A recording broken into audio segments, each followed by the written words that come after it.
پہلے تو یہ فرمائیے گا کہ یہ جتنا بھی نقشہ ہم جب اسلامی فلاحی ریاست کی بات کرتے ہیں کہ یہ چیزیں اس وقت بانیان پاکستان کے سامنے تھیں کہ ریاست ایک ایسی ہوگی جس میں عوام کی فلاح کے لیے کام ہوگا، جس میں اسلامی قوانین کا نفاذ ہوگا.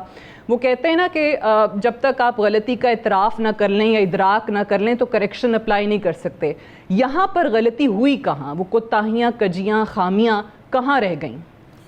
بسم اللہ الرحمن الرحیم. سعدیہ، آپ کا بہت بہت شکریہ. آپ کا پروگرام اپنے موضوع کے اعتبار سے یونیک بھی ہے اور آج کی ضرورت کے عین مطابق بھی ہے. دیکھیے، بنیادی طور پر کوئی بھی معاشرہ جب فطرت کی راہوں سے منحرف ہو جائے تو اس معاشرے کے پاس اپنی بقا کا جواز باقی نہیں رہتا، اور قانون سازی بھی اسی فطرت کے مطابق ہی جب ہو تو تب اس معاشرے کو تکامل اور اوپر کی طرف جانے کا موقع ملتا ہے. لیکن اگر فطرت کے خلاف قوانین بنے تو ان قوانین کے نتیجے میں بھی وہ معاشرہ تباہی کی طرف سفر کرتا ہے. ہمارا ملک پاکستان دنیا کے نقشے میں پہلا اسلامی جمہوریہ ہے، اور اسلام ہی کے جذبے اور اسلام کے درد اور دو قومی نظریے کی بنیاد پر یہ ملک معرض وجود میں آیا، اور عوام نے اس حوالے سے اپنا خون دیا ہے. اشرافیہ نے نہیں دیا ہے، عوام نے دیا ہے.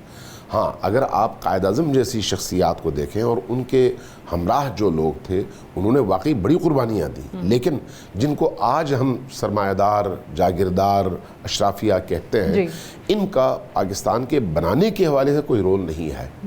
ان کے مقابلے میں عام عوام نے لاکھوں کی تعداد میں عزتیں لٹائی ہیں، ناموس دی ہے، جان دی ہے، وطن چھوڑا ہے، گھر چھوڑا ہے، دربدری کی مشکلات کو سہا ہے، اور اس کے بعد یہ ملک ملا ہے. اب اس کے بعد ہونا جو چاہیے کیونکہ جن کا استحصال ہو رہا ہو، جن کی پروسیکیوشن ہو رہی ہو، جو غریب طبقہ ہو، دبا ہوا، اس کو احساس ہوتا ہے نا کہ الگ ریاست کی اہمیت کیا ہے. اب جب اس صورتحال سے نکلنے کے بعد پاکستان وجود میں آیا ہے تو ہونا تو یہی چاہیے تھا کہ جب قوانین بنتے تو وہ جو میجورٹی ہے اس کو سامنے رکھ کر قوانین بنائے جاتے، اس کی فلاح اور بہبود کے لیے قوانین بنائے جاتے. قوانین جب فطرت کے مطابق ہونا تو انسان بھی بالکل مطمئن ہو جاتا ہے، لیکن اگر فطرت کے مطابق نہ ہو تو اس انسان کے اندر بے چینی جنم لیتی ہے. حضرت علی علیہ السلام سے منقول منسوب ایک قول ہے، الملک یبقى مع الکفر ولا یبقى مع الظلم. ایک معاشرہ اور معاشرتی نظام اگر کفر کے ساتھ رہے تو تب تو وہ معاشرہ چل سکتا ہے، یعنی دوسرے لفظوں میں کافر نظام ہو اور کافر حکمران ہو. لیکن اگر کافر نہ ہو، مسلمان ہو لیکن ظالم ہو، تو اس ظالم نظام اور ظالم حکمرانوں کے ساتھ اور ظالم قوانین کے ساتھ وہ معاشرہ کبھی بھی آگے نہیں بڑھ سکتا. تو یہ جو 70 سال ہم نے گزارے ہیں، اس میں اگر ہم پہلے دن دیکھیں تو ہم شاید آج کی نسبت بہت طاقتور تھے، آج کی نسبت بہت خوش نام تھے، آج کی نسبت بہت خوشحال تھے.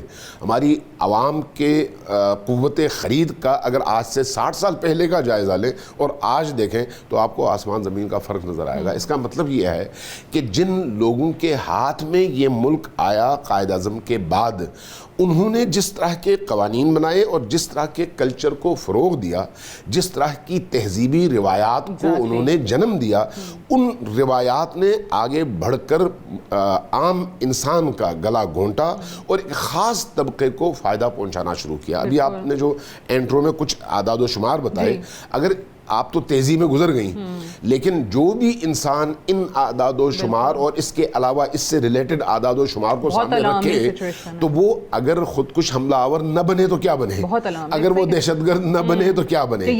چونکہ ظلم جو ہے اس معاشرے کے اندر بغاوت کو جنم لیتا ہے، اور پھر معاشرہ مجموعی طور پر پریشر کوکر کی شکل اختیار کر لیتا ہے.